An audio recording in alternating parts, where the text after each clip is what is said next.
اس نے عمران خان کو کمزور کرنے کے بجائے مضبوط بنا دیا ہے۔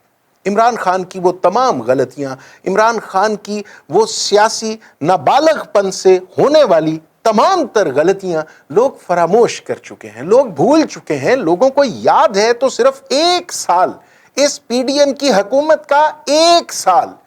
حکومت جب سے آئی ہے عوامی مسائل کے حل کی جانب مجال ہے، ایک لحظے کے لیے، ایک لمحے کے لیے متوجہ ہوئی ہو۔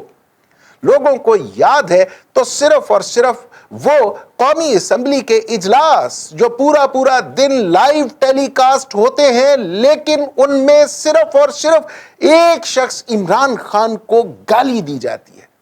تحریک انصاف کے خلاف وہی گفتگو کی جاتی ہے جو آج دھرنے کے اہتمام پر کی گئی، جو آج اس جلوس میں، اس جلسے میں جو تقاریر ہوئیں۔ آپ پچھلے چند روز کیا پورے 1 سال کی قومی اسمبلی کی کارروائی اٹھا لیجئے، مجال ہے کسی شخص نے، کسی حکمران اتحاد سے تعلق رکھنے والے رہنما نے عام آدمی کے مسئلے پر چند جملے کہے ہوں؟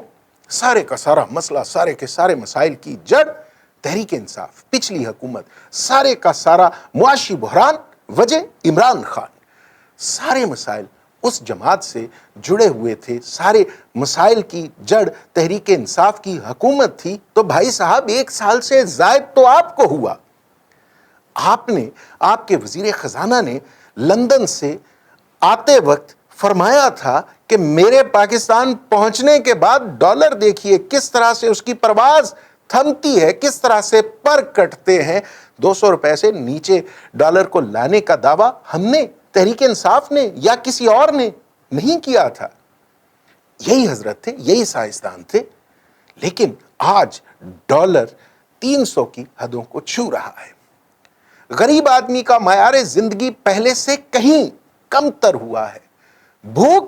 بھوکے لوگوں میں، بے روزگاری میں اور اس طرح کے بنیادی مسائل میں مسلسل اضافہ ہوا ہے۔ لیکن مسائل کی جڑ عمران خان۔ آج مولانا فضل الرحمان نے طاقت کا مظاہرہ تو کیا، ثابت تو کر دیا کہ ان کے لوگ نکل سکتے ہیں، دھرنا دے سکتے ہیں، ان کے لوگ احتجاج کرنے میں کسی بھی دوسری سیاسی قوت سے طاقتور ہیں۔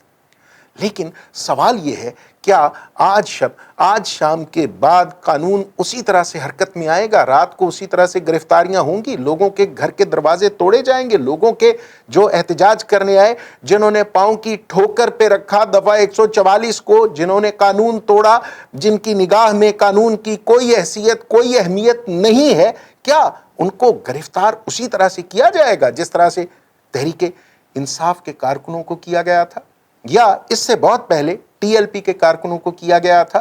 وہ جو آئی جی پنجاب، وہ جو آئی جی اسلام آباد قانون کی سربلندی کا، قانون کے تحفظ کا، قانون کی عملداری کا دعویٰ کرتے نہیں تھکتے، کیا وہ آج قانون کا عملی طور پہ نفاذ عمل میں لائیں گے؟ کیا وہ ثابت کریں گے کہ وہ کسی ایک مخصوص اشرافیہ سے تعلق رکھنے والی، اقتدار رکھنے والی قوتوں کے کٹھ پتلی نہیں ہے؟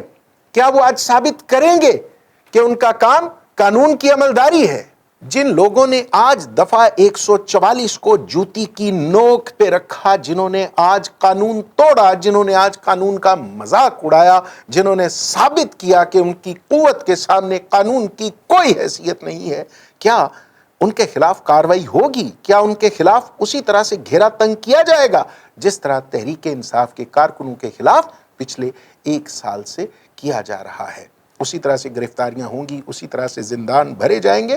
اگر نہیں تو معاف کیجئے گا، عوام یہ جان چکے ہیں، عوام جانتے ہیں، عوام اچھی طرح سے سمجھتے ہیں کہ جس کی قوت ہوتی ہے، جس کے پاس اقتدار ہوتا ہے، جس کے پاس اختیار ہوتا ہے، قانون نافذ کرنے والے ادارے اس کے پابند ہوتے ہیں، اسی کے کہنے پہ چلتے ہیں، اس کا ایک عسکری سیاسی ونگ ہوتے ہیں، اس سے بڑھ کر کچھ بھی نہیں ہوتے۔ آج محسن نقوی نگران وزیر اعلیٰ نے ایک بار پھر کہا ہے کہ جن لوگوں نے 9 مئی کے بعد توڑ پھوڑ کی، جلاؤ گھیراؤ کیا، خاص طور پہ کور کمانڈر ہاؤس کو جن لوگوں نے نشانہ بنایا، ان کے ساتھ ساتھ فوجی تنصیبات یا فوجی یادگاروں کی توہین کی، ان لوگوں کے ساتھ آہنی ہاتھوں سے نمٹا جائے گا، ان کی گرفتاریوں کا عمل جاری ہے۔ احتجاج کسی بھی شہری کا بنیادی حق ہے، لیکن آپ کو یہ حق حاصل نہیں ہے کہ خاص طور پہ حساس اداروں سے منسوب تنصیبات ہوں یا کوئی گھر ہو، کور کمانڈر ہاؤس ہو۔ کور کمانڈر ہاؤس ہمارے لیے زیادہ باعث توقیر اس لیے ہوتا ہے کہ جو ایسی شخصیت کے ساتھ منسوب ہو جس کا ایک تاریخی حوالہ بھی ہو جناح ہاؤس کے حوالے سے، اس لیے اس کا احترام بڑھ جاتا ہے۔ آپ احتجاج کر سکتے ہیں، آواز بلند کر سکتے ہیں، لیکن جلاؤ گھیراؤ کی اجازت کسی کو بھی نہیں ہونی چاہیے۔ قانون برابر ہونا چاہیے۔ کل کو اگر کوئی اور قوت کرتی ہے، کل کو کوئی اور جماعت کرتی ہے، تو اس کے ساتھ بھی کوئی معافی والا عمل نہیں ہونا چاہیے۔ گرفتاریاں بھی ہونی چاہیے، اور اس سازش کے پیچھے بغیر تحقیق کے کسی شخصیت کا نام نہیں لیا جانا چاہیے۔ آپ کے لیے ضروری ہے کہ اس پر کوئی کمیشن بنایا جائے، اس کے پیچھے جو بھی قوتیں ہیں ان کو بے نقاب کیا جائے، ان پر گرفت کی جائے۔ کوئی معافی نہیں ہے۔ یہ معاملہ فوج کا نہیں ہے، یہ معاملہ کسی سیاسی قوت کا نہیں ہے، یہ معاملہ سرکار کا بھی نہیں ہے، یہ معاملہ پاکستان کی عزت آن اور وقار کا ہے، یہ معاملہ ریاست پاکستان کے وجود پر سوال کا ہے۔ اسی طرح ایک بار پھر انٹرنیٹ کے حوالے سے بہت سی شکایات ہیں۔ انٹرنیٹ بحال تو کر دیا گیا ہے، لیکن سوشل میڈیا ابھی تک پاکستان کے لوگوں کی وہاں تک رسائی نہیں ہے۔ اب جو حالات ہیں، عام پاکستانی خبر کے لیے، درست خبر کے لیے ہمارے نیشنل نیوز چینلز پر انحصار نہیں کرتا۔ آج کے دور میں آپ کسی بھی طرح سے سوشل میڈیا پر اس طرح پابندیاں عائد نہیں کر سکتے، خاص طور پر جب آپ کا نیشنل نیوز چینلز کا جو ایک نیٹ ورک ہے وہ اپنی ساکھ کھو چکا ہو۔ عام آدمی اچھی طرح سے واقف ہے، اچھی طرح سے جانتا ہے کہ اگر وہ جیو نیوز کی سکرین پر جائے گا، بول کی سکرین لگائے گا یا ARY کو ٹیون کرے گا، تو وہاں کون سا مبصر کس طرح کس خبر کا تجزیہ کر رہا ہوگا۔ پالیسی اتنی ایکسپوز ہو چکی ہے کہ ہمارے نیشنل نیوز چینلز اپنی ساکھ کھو چکے ہیں، ہمارا کرنٹ افیئرز کا پروگرام اپنی ساکھ کھو چکا ہے۔ اس لیے درست خبر تک رسائی کے لیے عام آدمی اب بھی انحصار کرتا ہے۔ ٹویٹر پر، فیس بک یا یوٹیوب کے جو ولاگز ہیں، اپنی سوچ کے مطابق جن ولاگز کو وہ غیر جانبدار سمجھتا ہے ان تک رسائی حاصل کر کے وہ درست خبر یا درست تجزیے تک پہنچتا ہے۔ ایسی بدترین سینسرشپ سے آپ وقتی طور پر عام آدمی کو خبر سے دور رکھ سکتے ہیں، لیکن یہ اس طرح کی پابندیاں کسی بھی صورت دیر پا فائدہ نہیں دے سکتی۔ بہرحال دیکھیے آگے حالات کس جانب کروٹ بدلتے ہیں، کیا ہوتا ہے آنے والے دنوں میں۔ یقینی طور پہ یہ خبریں موجود ہیں کہ عمران خان کی گرفتاری ہو سکتی ہے، تحریک انصاف کے خلاف کریک ڈاؤن ہو سکتا ہے، اور بھی بہت سے معاملات ہیں، لیکن مستقبل قریب کا جو منظرنامہ بن رہا ہے وہ کسی بھی طور بہتر نہیں ہے۔ اداروں کا ٹکراؤ پہلے سے جاری ہے، سپریم کورٹ پارلیمان کے سامنے ہے، اور بھی بہت سے مسائل ہیں، اور بھی بہت سی مصیبتیں ہیں۔ معیشت پہلے سے دگرگوں حالات کی طرف بڑھ رہی ہے۔ اب ان حالات میں صرف یہ دعا کی جا سکتی ہے کہ اللہ رب العالمین اس ریاست کو اپنی حفظ و امان میں رکھے اور اس ریاست پر اپنی نعمتوں، برکتوں اور رحمتوں کا نزول رکھے۔ اجازت دیجیے، خدا حافظ۔